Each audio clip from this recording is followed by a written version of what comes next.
खडकवासला धरणातून विसर्ग वाढवण्यात आलाय, त्यामुळे पुण्याला पुराचा धोका कायम आहे। सांडव्यावरून मुठा नदी पात्रामध्ये सुरू असणारा विसर्ग 45,705 क्युसेक इतका करण्यात आलाय, त्यामुळे नदी पात्रालगतच्या भागांमध्ये पाणी शिरण्याचा धोका आहे। आमचे प्रतिनिधी वैभव सोनवणे यांना अधिक विचारूया। वैभव, खरं तर खूप मोठ्या प्रमाणात पाऊस वेगवेगळ्या शहरांमध्ये पडतोय आणि त्याचा परिणाम धरणं भरणे, नदी नाल्यांमधून सांडव्यांमधून पाणी ओव्हरफ्लो होणे यावर होतोय। आता पुण्याची परिस्थिती काय, कुठल्या भागामध्ये सखल भागात पाणी साचायला सुरुवात झाली आहे?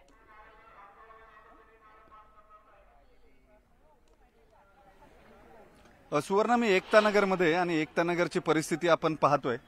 एकता नगरच्या या परिसरामध्ये सोसायट्यांच्या पार्किंगमध्ये पाणी जे आहे ते सकाळपासूनच घुसलेलं होतं। धरणातून साधारणपणे 25,000 क्युसेकचा विसर्ग जो आहे तो सुरू करायला सुरुवात झाल्यानंतर गर्दी जी आहे ती मोठ्या प्रमाणावरती, पाणी जे आहे ते मोठ्या प्रमाणावरती पार्किंगमध्ये घुसलेलं होतं आणि फायर ब्रिगेड त्यासोबत लष्कराचे जवान जे त्यांना सुद्धा पाचारण करण्यात आलेलं होतं जिल्हाधिकाऱ्यांकडून। मात्र मोठ्या प्रमाणावरती पाणी घुसेल अशी शंका जी व्यक्त केली जात होती तसं झालं नाही। शहरात दिवसभर पाऊस होता। गेल्या वेळी 35,000 क्युसेकला हा सगळा परिसर कमरे इतक्या पाण्यामध्ये होता।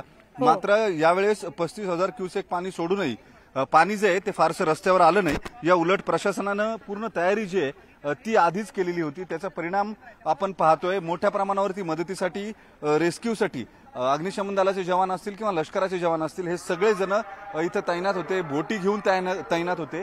मात्र फार जणांना रेस्क्यू करायसारखी परिस्थिती जी आहे ती इथं नव्हती। काही लोकांना इथून बाहेर काढण्यात आलं, घरातून तळमजल्यावरती किंवा पहिल्या मजल्यावर असणाऱ्या नागरिकांना इथून बाहेर काढण्यात आलं आणि त्यांना आसपास असलेल्या शेल्टर होम्समध्ये नेण्यात आलं। अनुसया मंगल कार्यालय हे जवळ इथं असलेलं एक मंगल कार्यालय, तिथं 45 लोकांना ठेवण्यात आलेलं होतं। मात्र तिथे फार थोडा काळ ही लोक राहिली आणि त्यांच्या परिचितांकडे निघून गेलेली आहेत। आता ज्या पद्धतीची भीती लोकांना वाटलेली होती सुरुवातीच्या काळात किंवा पहिल्यांदा जो अनुभव आलेला होता तशी परिस्थिती आज पाहायला मिळत नाही। याचं कारण पार्किंगमधली सगळी वाहनं जी आहेत ती पूर्व सूचना दिलेली असल्यामुळे आधीच बाहेर काढण्यात आलेली होती आणि ज्या नागरिकांची घरं पाण्याखाली जाऊ शकतात असं वाटत होतं त्या सगळ्यांना सूचना देऊन त्यांचा मौल्यवान मुद्देमाल जो आहे तो हटवण्यात आलेला होता। त्याच्यामुळे परिस्थिती अत्यंत नियंत्रणात आहे।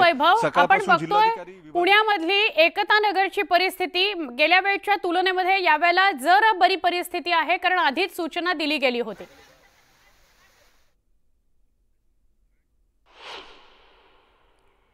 पुण्यातल्या खडकवासला धरणातून पाण्याचा विसर्ग वाढवण्यात आला। यानंतर एकता नगर, निंबज नगर या भागात पाणी साचायला सुरुवात झाली आहे। त्यामुळे या परिसरातील नागरिकांचा स्थलांतरित करण्यात आले, सुरक्षित स्थळी त्यांना नेण्यात आले। प्रशासनाने तशी सुरुवात केलेली आहे। आर्मीचे जवान पावसात नागरिकांना बाहेर पडण्याचं आवाहन करतायत।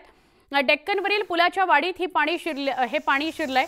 पालिका आयुक्त राजेंद्र भोसले यांनी देखील एकता नगर परिसराची पाहणी केली। नागरिकांना कुठल्याही मदतीसाठी संपर्क करण्याचं आवाहन करण्यात आलेलं आहे। तर अनेक नागरिक यापूर्वीच्या अनुभवामुळे आधीच आपल्या नातेवाईकांकडे गेलेले आहेत, सतर्क झालेले आहेत, आपल्या गाड्या त्यांनी हलवलेल्या आहेत आणि प्रशासनाने ही माहिती दिली आहे की सगळी परिस्थिती नियंत्रणात आहे। धरणं जे आहेत ते दिवसभरामध्ये खाली करा, म्हणजे जरी रात्री पाऊस पडला तरी त्यांना तो साठा करता येईल। म्हणजे अशी परिस्थिती रात्रीची उद्भवू नये, कारण का दिवसाची आपल्याला मदत करता येते, दिवसाच्या लाईटमध्ये सगळं करता येतं। आता सध्या परिस्थितीमध्ये फक्त एकता नगरमध्येच पाणी आता शिरलेलं आहे।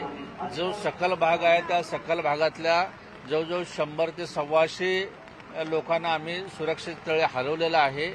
या ठिकाणी मदत केंद्रामध्ये, निवारा कक्षामध्ये त्यांची सोय केलेली आहे। काही लोक त्यांच्या नातेवाईकांच्याकडे गेलेले आहेत। पुण्यातल्या परिस्थितीवर केंद्रीय राज्यमंत्री मुरलीधर मोहोळ लक्ष ठेवून आहेत। यावेळी प्रशासनाकडून योग्य समन्वय साधला जात असून गेल्या वेळेप्रमाणे स्थिती उद्भवणार नाही असा दावा मोहोळ यांनी केला आहे।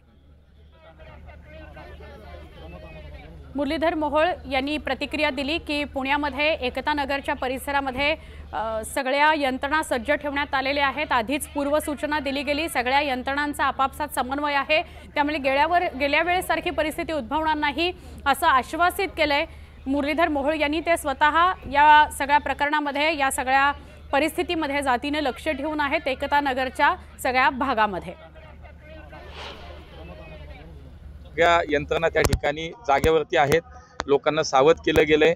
त्या ठिकाणी महानगरपालिकेच्या आपत्ती व्यवस्थापनाची सगळी टीम आहे, पोलीस आहेत आणि ज्या मला असं वाटतं की शक्यता आपल्याला मदतीच्या म्हणून ज्या काही गोष्टी कराव्या लागतील त्या सगळ्या त्या ठिकाणी जागेवरती हजर आहेत। आम्ही लोकप्रतिनिधी म्हणून या सगळ्या यंत्रणांशी सातत्याने आम्ही संपर्कात आहोत। त्यामुळे निश्चितपणे पाणी जरी जास्त सोडलं असलं तरी कुठल्याही प्रकारे नागरिकांना थेट त्याचा आता कुठलाही त्रास होत नाहीये। नागरिक त्या ठिकाणी व्यवस्थित त्यांना सूचना दिल्यानंतर काही स्थलांतरित केले जात आहेत, काही सुरक्षित ठिकाणी हलवले जात आहेत।